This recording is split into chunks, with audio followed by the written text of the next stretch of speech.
First, the lowest ICC ranking, then being the last in the Super League table, and now a first-time series defeat against Bangladesh. Sri Lanka cricket seems to have hit rock bottom, and the only way they can go now is up.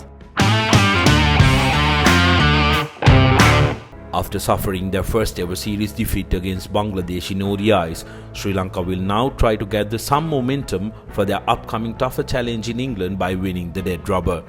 Every major transition takes time to yield results, and Sri Lanka will hope even the shift towards youngsters will bear fruit with time.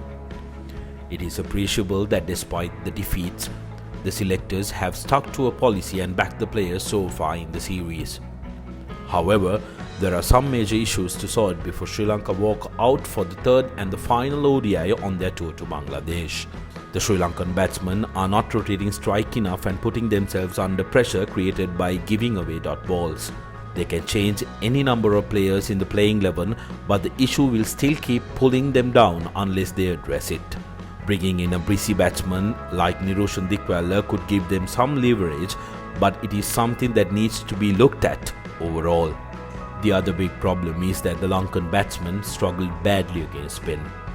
Fixing this problem though might need a lot of time in the nets, but for now they can plan on how they are going to neutralize the Bangladeshi spinning aces Mehdi Hasan Miraz and Shakib Al Hasan.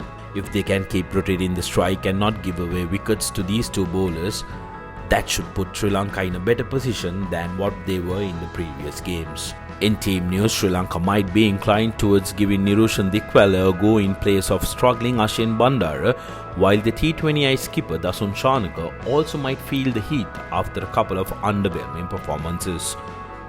All-rounder Chamika Karunaratne might get the opportunity to slot in ahead of Shanaka in the dead rubber.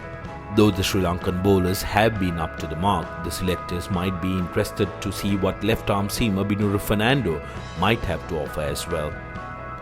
Things are much smoother in the Bangladesh camp, even though there is need for their young guns to step up.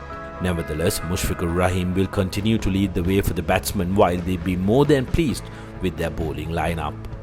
The hosts might be forced to make one change though, as Mohammad Saifuddin was concussed in the second ODI following a nasty blow of Dusmanta Tamir's delivery. Taskin Ahmad, who played as his concussion substitute, might keep his place in the final ODI. Weather doesn't seem to be match-threatening again in Mirpur, though a bit of showers are expected in the morning. The temperature is expected to be hovering around 34 degrees Celsius, while the humidity range is at 81%. Probable 11 for Sri Lanka: Kusal Perera, Danushka Gunatilaka, Pathum Nisanka, Kusal Mendes, Niroshan Dickwella, Dhananjay De Silva, Wanidu Hasaranga, Chamika Karunaratne, Binuru Fernando, Dushmanta Chamira and Lakshan Sandakan. Probable 11 for Bangladesh: Tamim Iqbal, Linton Das, Shakib Al Hasan, Mushfiqur Rahim, Mosaddiq Hussain, Mohammedullah, Afif Hussain, Mehdi Hasan, Taskin Ahmad, Shariful Islam and Mustafizur Rahman. For premium content and exclusive member benefits, subscribe to ThePapare.com today.